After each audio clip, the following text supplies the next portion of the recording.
Okay, so here's the way how I personally time the altcoin market. I use moving averages and I tend to use back-tested moving averages. So I look at the history, right? I look at how did the altcoin market perform in the past, and then I try to find out via backtesting, via simulation of buying and selling, what would have been the best duration for a moving average. So first things first, right? Over here we see the moving average, we see total 3. Total 3 is simply just cryptocurrency's market cap except Bitcoin and Ethereum. So you're looking at everything except Bitcoin and Ethereum. And whenever this market cap is above the moving average, that's when we want to be in the market. And whenever the price is below, that's when we want to be outside of the market. But the question is, what's kind of like the best duration here, right? Should we rather be more reactive and have a shorter period, right? We would then be exiting relatively early over here and then be betting on falling prices and then enter here again, bet on rising prices. But then potentially, right, when things go sideways, we might be trading in and out all the time. So should we take a shorter duration or should we rather take a longer duration?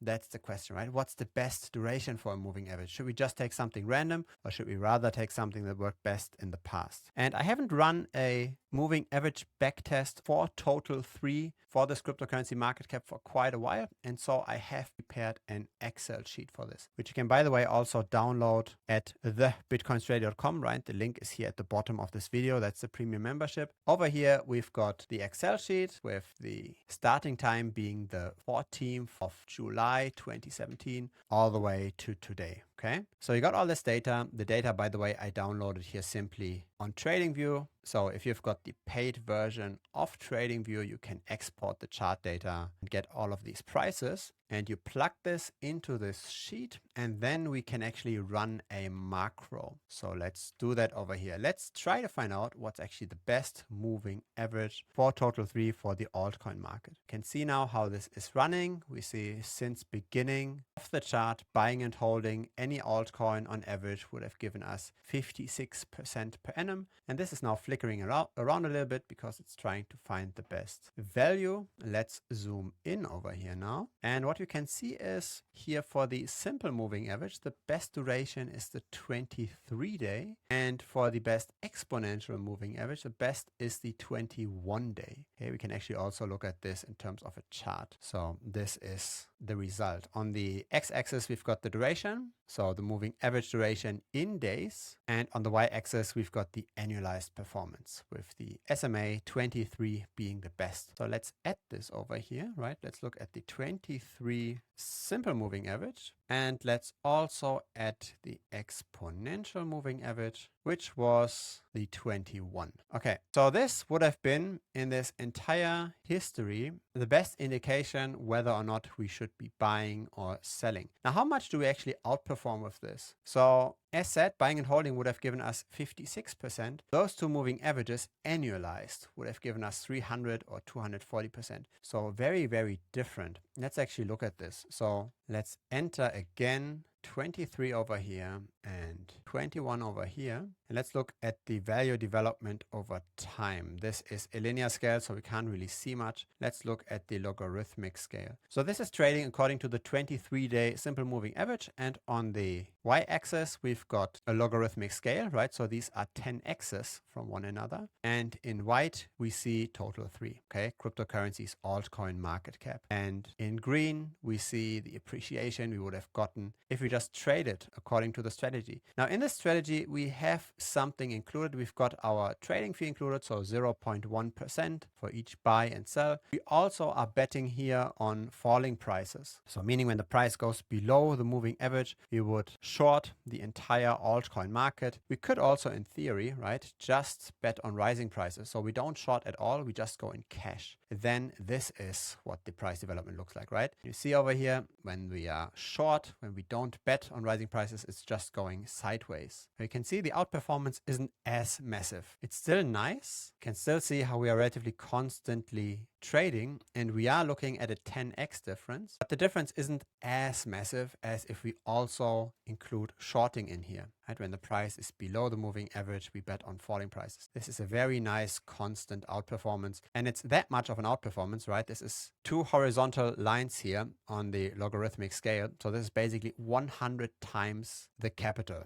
you would have achieved using this kind of a strategy. And 100 times, right, on a linear scale, it's that much of a difference that you can barely see total 3. So the strategy really works pretty nice and consistently. Now we also had a pretty nice annualized performance for the exponential moving average, not as good, but still nice. So let's look at those charts. This is the thing on the linear scale. This is the same on the logarithmic scale, right? Also relatively constantly increasing, but it's not completely 2 horizontal lines of outperformance here, right? But still nice. So I've done a lot of these kinds of back tests. This here is the website of the premium membership here over best moving averages. There's all kinds of back tests, not just for total 3, but for individual altcoins, for Bitcoin, for Ethereum, etc. So feel free to check that out. Now let's look at the price right now with those best moving averages. So the 23 SMA, the 21 EMA, and we can see, even though this outperformance here is pretty massive, right, and pretty constant, sometimes we do have our little short-term drops over here, right? And so what is causing these drops? It's these kinds of fake outs, as we have seen on the 9th of September, right? So what we would do according to the strategy is we would be buying on the 9th of September. So a simulation only looks at day closes, okay? We are not worried about the intraday movements where we go up and down below the moving average. We only look at the price at the end of the day. So that's UTC time zone. And then we buy when we are above and we would go short when we are below. So we would be buying here on the 9th of September, and then we would be going short on the 13th of September. So in this particular case here, we would have actually lost 4% roughly. Okay, even a bit more than 4%. But since then, we would be betting on falling prices, and so far we have already come down by 3.8% or so. So this is how the strategy works. You're simply just going with the flow, so to speak. The trend is your friend. If prices tend to go down, then it's likely that this will continue and vice versa. So here, look at this, right? We would have basically been short the entire time from the beginning of April all the way for 3 months until the beginning of July. Instead of losing 50%, we would have bet here on falling prices and increased by 50% our capital, right? So currently, this does not look bullish at all. And it does make sense in the macro scheme, right? This is just technical analysis, but I do think it's pretty useful because it gives us a pretty objective way with fixed rules to trade. This bearish momentum can obviously also be felt now in the grand scheme of things, right? The Fed is tightening further and further. Technology stocks are going down, and as extension, due to the high correlation between technology stocks and crypto, we also see crypto being sold off. So when would I go back again? Where is the bottom here? I have no idea, right? The way I simply treat this is I look for the breakouts. Who knows when we are going south here, right? For example, here on the 18th of May of last year, that we would have a drop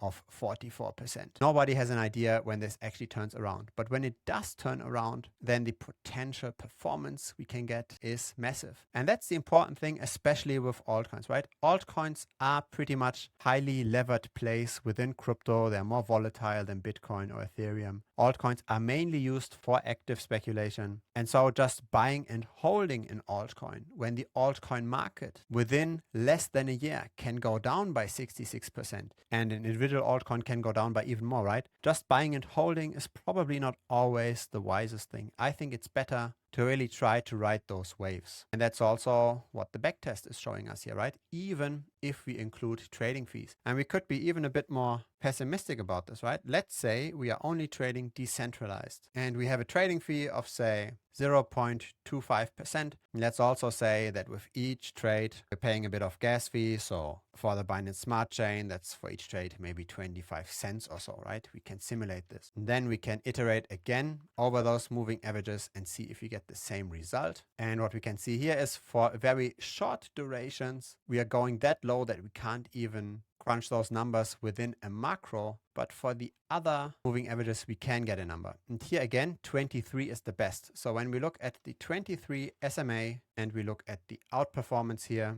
even with relatively expensive trading fees, so you don't touch any centralized exchanges, you only touch decentralized ones, you still have a pretty massive, nice outperformance. So it does make sense to be active in the market. And if you're interested in how to make these backtests yourself, right, you can download each of those Excel sheets over here in the statistics library. And then there's also all kinds of tutorials here in the premium membership where you can download how to fiddle around with those Excel sheets, how to set up a short position decentralized, right, if you don't want to use centralized exchanges, all kinds of interesting backtesting explainer videos, right? So a lot of exclusive content, right? This is, for example, is a 51-minute video. Besides all of those tutorials, of course, there's also daily market updates. So every single day I publish a video on how I currently see the market. More information around everything is over here in this video. Hope to see you in that video, and thanks for watching this one. Bye-bye.